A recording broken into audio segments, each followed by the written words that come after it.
So here it is how this old car was repaired. Here we can see the rust was eliminated, taken down, scratched with a screwdriver. Here we can see the lacquer came off on a smaller surface. You can see a lacquer, piece of lacquer there. Here's a crack in filler material. Even bubble-like surfaces can be observed here. The paint can be taken off even by hand. Here you can see the lack of paint on the doorstep, and below the door it's full of rust.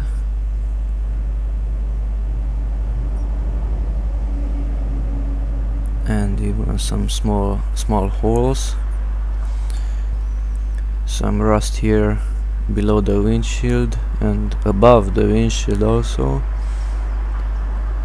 The rubber is not in contact anymore with the metal, with the paint. Paint is missing from the plastic also. Also bubble-like surfaces. The rust is pushing the metal up.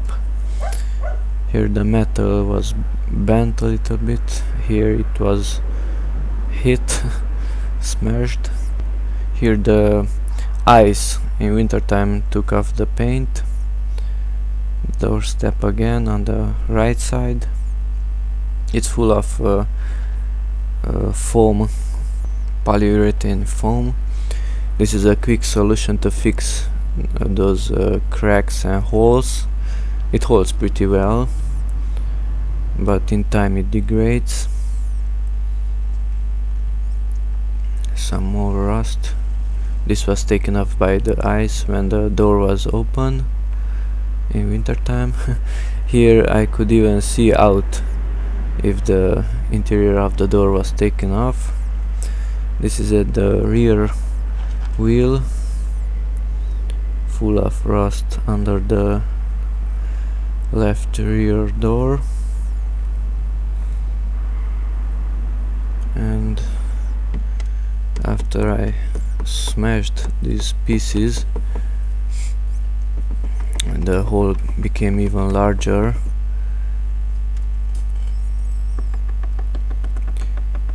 Only by hitting this metal it disintegrates, the paint falls off, and the filler material, because it's an old car, it was repaired before, the filler material also breaks and falls down.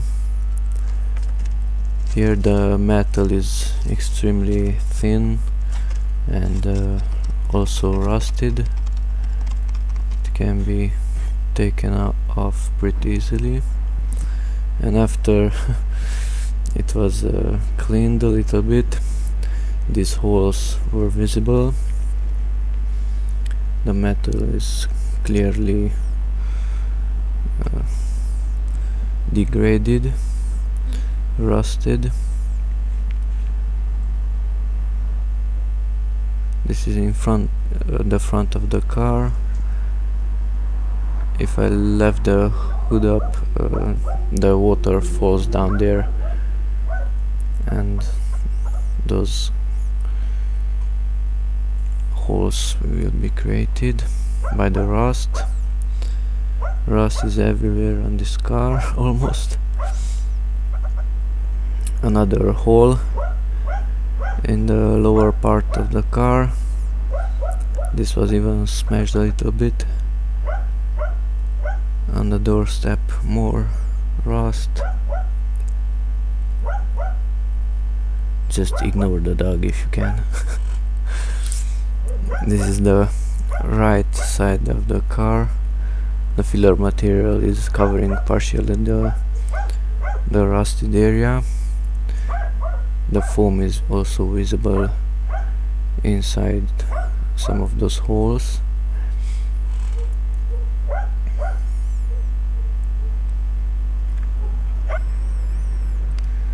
And using a vibrating tool, I'm sanding down the filler material and the paint to even the surface a little bit. I should have used a rougher sanding paper to take off more material, especially all the filling material. This tool is only vibrating, I mean turning to left and right in small angles. You can also notice in the lower right area that I accidentally took off from the good paint also.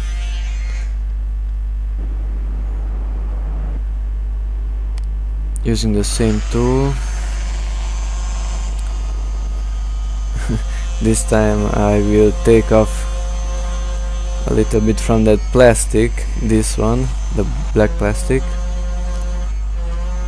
Also evening the surface a little bit, so that the filler material can cover it later. Now I'm using a bigger tool with a rougher sanding paper. This takes down the material pretty easily, but you have to find a good enough working angle because of the larger surface of the tool. It tends to take off even from that rubber there at the window. Okay, I'm cleaning it a little bit down. Now this area in the lower right side of the car, around the right part of right now it's visible. Oh, it's not visible. Okay. This is the doorstep, I think on the left side. This is the hole was filled with polyurethanic foam to fill the gap, so I can apply the filler material, and I'm evening the surface. I'm cutting down the excess material, and then I can apply the filler material onto the foam. Otherwise the filler material would fall into the large holes. The polyurethanic foam can remain under the filler material later. Cutting down each foam on each large hole on this car, checking if it's good enough. It's not standing out too much. Okay, sanding a little more. Here I just attached another sanding paper. It is attached simply, I mean I'm holding it simply with my hand, the sanding paper. Then to clean up the dust from the surfaces, this is a simple window cleaner solution, and the dust is taken off from those surfaces. This is the filler material and the hardener paste. The filler material, or simply putty, it's cream-like material. You can mix this material, this putty, with a flexible piece of plastic or a putty knife. A putty knife, it's even better because it's a little bit more rigid. This is the hardener material. The more hardener you put, the faster the putty will harden, and the more you put the more faster you must work with it. This has to be mixed very well, and after it's cleaned you can apply the putty onto the holes and scratches in the metal surface. Apply a little bit more than I'm applying here, because you need excess material to sand off later.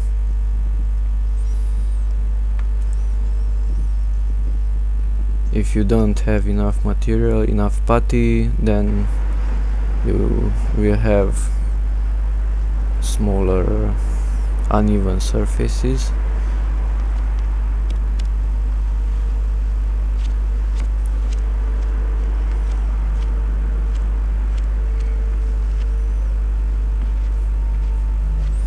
Cover each hole, each scratch that the car has.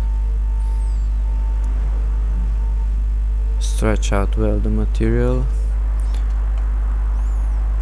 Here I'm covering the doorstep. I'm putting a little bit too much putty on these places, and later it will be visible that it is even cracking in many places. But even if it was cracked after it dried, the material, the putty, was pretty good. It held on the metal surface, it didn't came off. But it's a better idea to put first a smaller amount of putty and then repeat it with another layer. Don't put all the material in just one layer, especially if the surface is large, like this part of the car.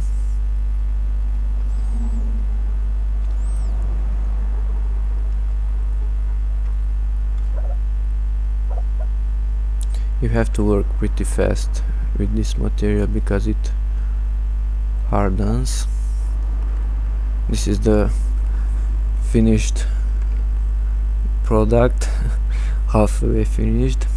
The putty was put on the holes and rusted areas. It's not yet sanded. This is another type of material. It's a kind of fiberglass material. You can see those itsy teeny spikes in there.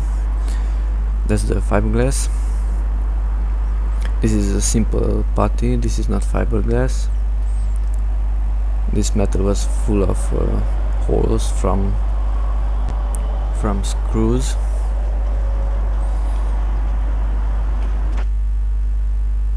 Here the putty was not sanded yet.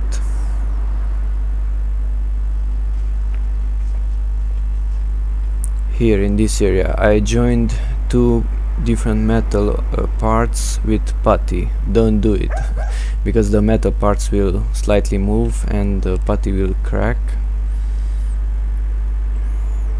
This is on the door. This is the doorstep, and here are the cracks. They are pretty visible, but in the finished product, let's say that way, this is not a problem, because also the filler spray will even those cracks. The brown one is the fiberglass. It's full of small hair-like glass parts. and because of those the material will not crack easily.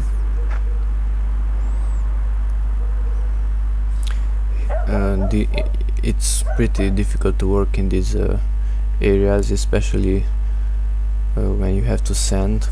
In these areas, tight areas, you must sand it manually, because almost no tool will fit in those areas.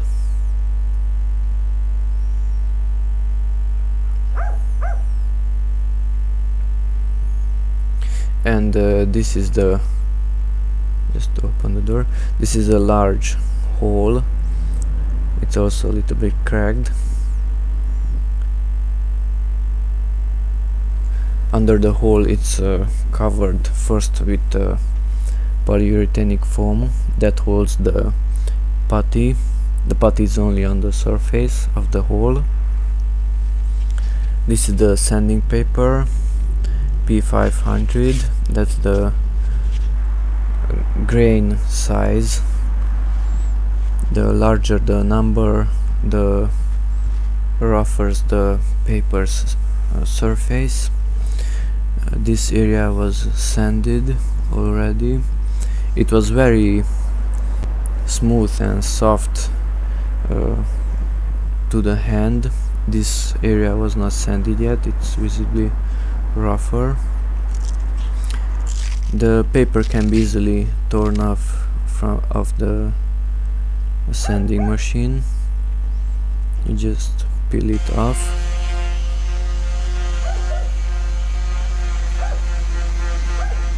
This tool, as I mentioned, it's only rotating in small angles to the left and right, and thus moving the sanding paper. In some areas, there for example, there is too much excess, material, and the surface couldn't be smoothened enough. It needs a rougher sanding paper. Applying the sanding paper again. The camera was even moving because it was standing on the tripod, and the car's hood was vibrating.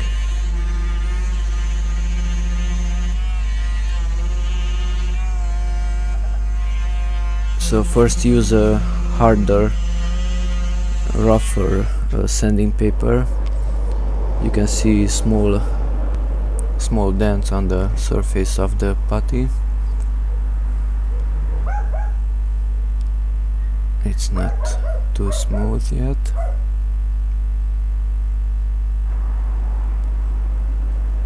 This is sanded already, but there are a few uneven surfaces.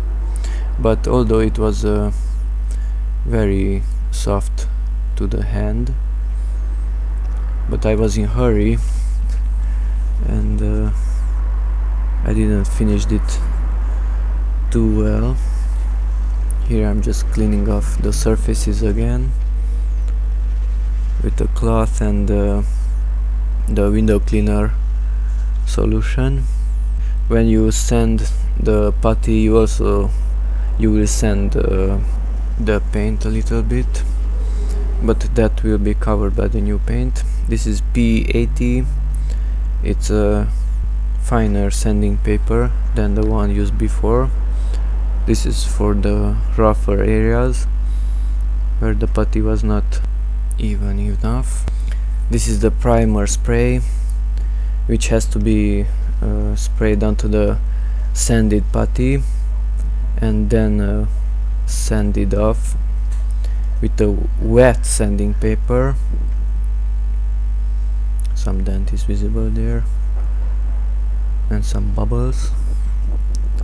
These are two waterproof sanding papers. P800 will be used mostly. The surface must be wetted first and then sanded. The sanding must be done in a wet condition because the primer spray must come off, and this will create a very smooth surface so that the spray will adhere much easily. Here are some corrections are already sprayed with this primer. The putty is a little bit visible there. The job was not done well enough.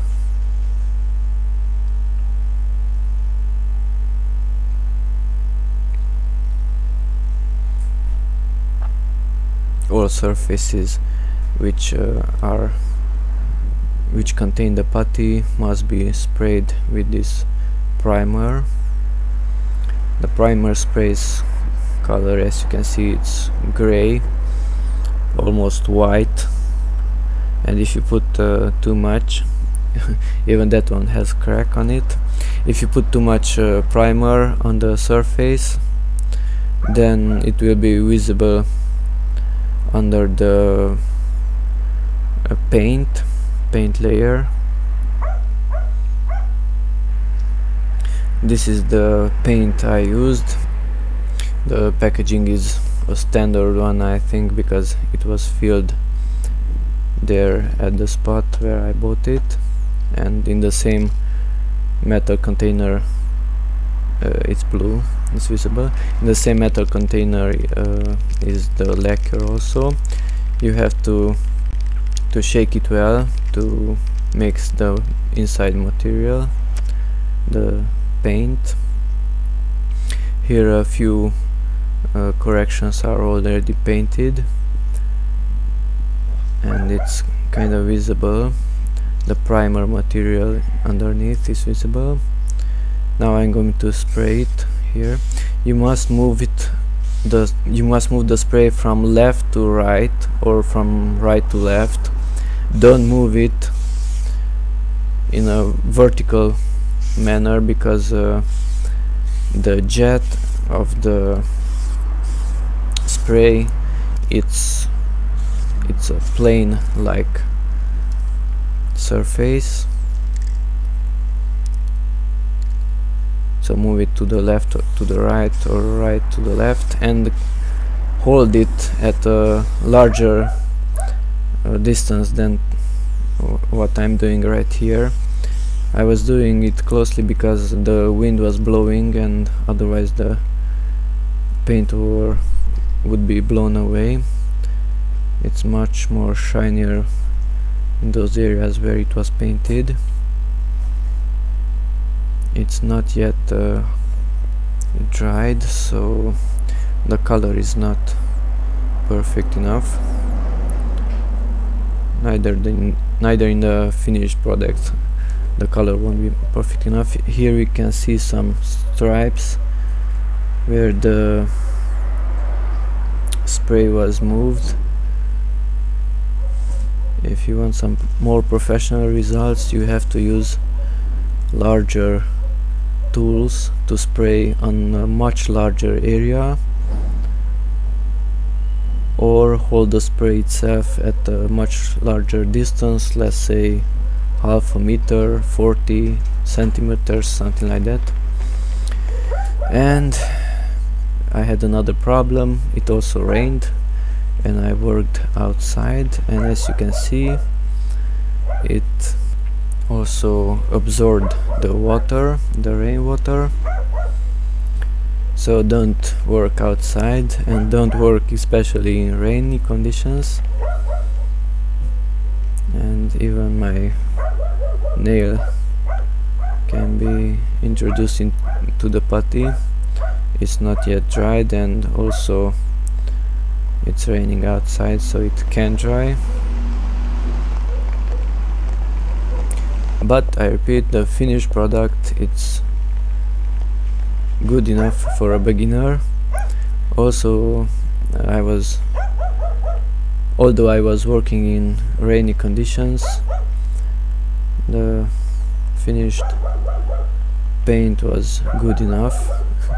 Here you can see I'm pushing the water underneath the putty, and it even comes out. It's even bubbling in some areas.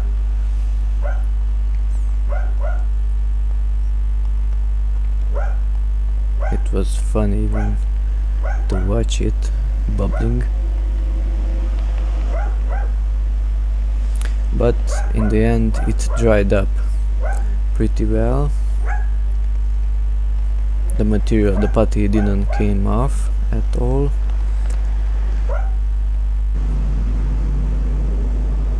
Here we have another water package under the putty, and as I'm pressing with my finger, I'm moving it sideways, and it even dripped out. The surface is pretty smooth. It's not perfect at all, but it's good enough for the first try.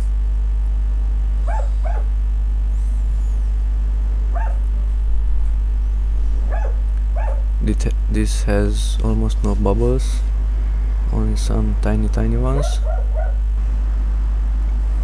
Here the gray spray, the primer, was pretty visible. I put way too much on it. Here I'm using a simple duct tape to cover the glass, the window, not to paint it. Here you can see the paint is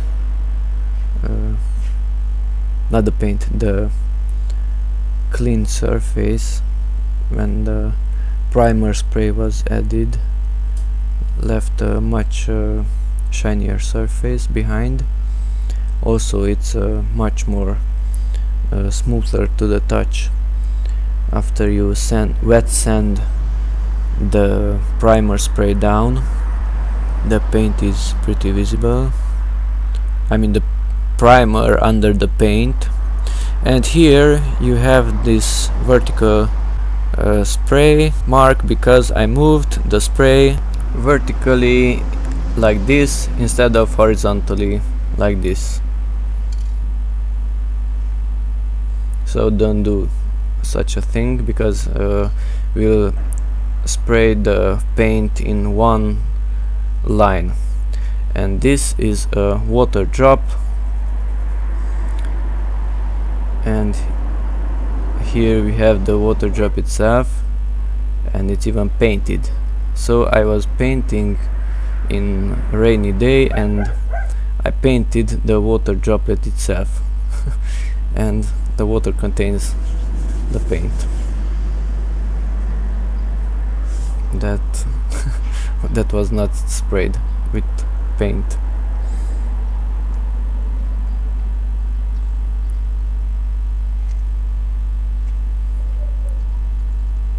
Here you can see some more paint, because I wasn't keeping a large enough distance from the metal I was painting.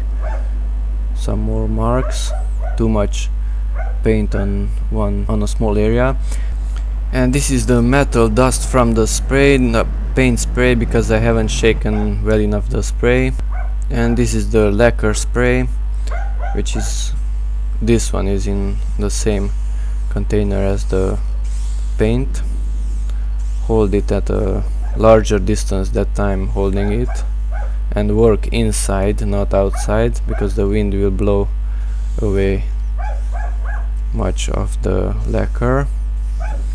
And you can see it's much more shinier in that area where the lacquer was applied. The primer is visible, it's very visible underneath the paint yet.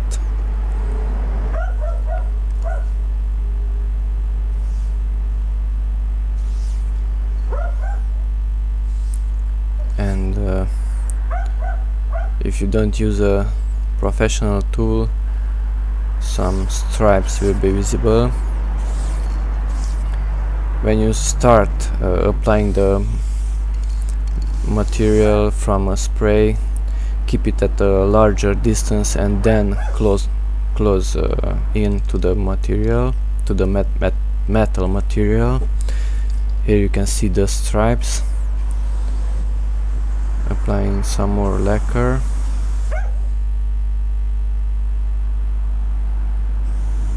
Lacquer on the side.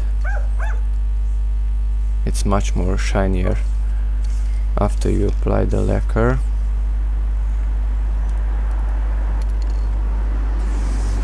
But in time it will lose some of that shininess. Here it's covered with paper to protect those areas.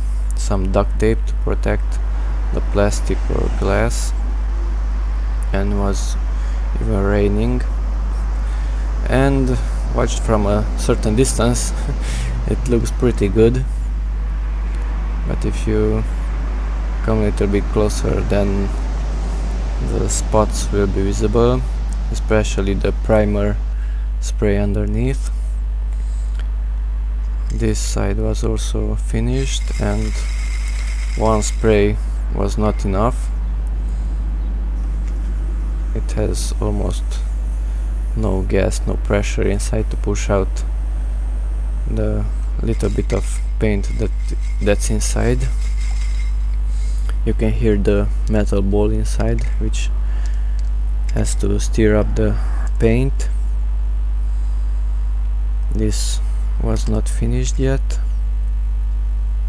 I had to buy another paint. The second paint spray was not finished.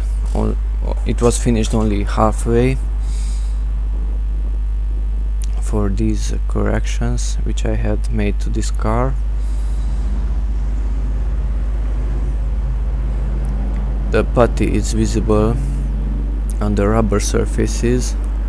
This is duct tape to protect the glass and the rubber. This was painted, and the door also.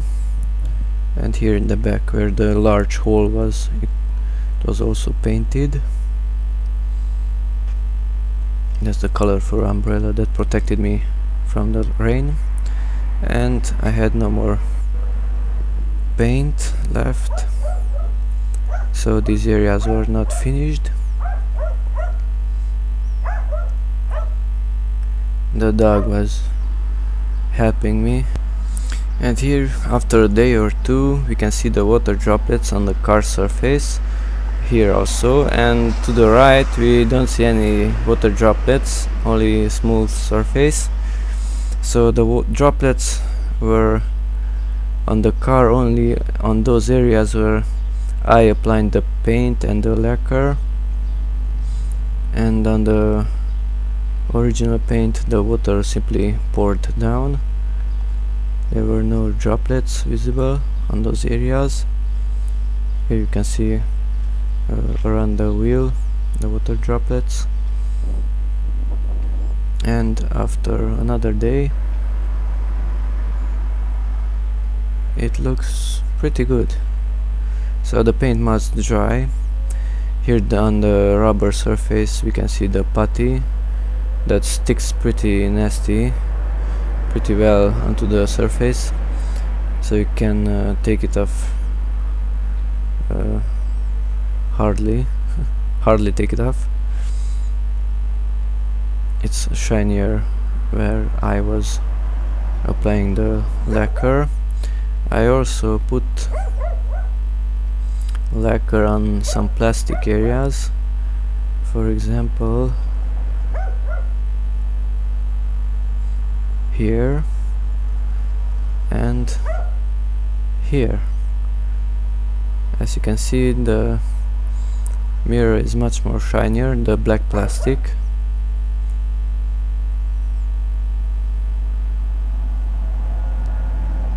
The surface is not even, but it's well enough to pass the verification. Another shiny surface, just a jet of lacquer, and it's much more shinier. Here was the large hole, now it's totally covered with nice blue material. Here was applied that brownish material, the fiberglass material. You can see even a few hairs there. And I applied a little bit of paint on the exhaust and on the hook also. Here, to be honest, I have now a little crack, but the rest of it's okay. No cracks here after usage, after a few months of usage. The surface is almost perfect. It looks much better than before. Of course, it's not finished professionally. I was in a hurry and it was raining also, and sincerely I didn't even care too much, because I didn't know exactly what I'm doing.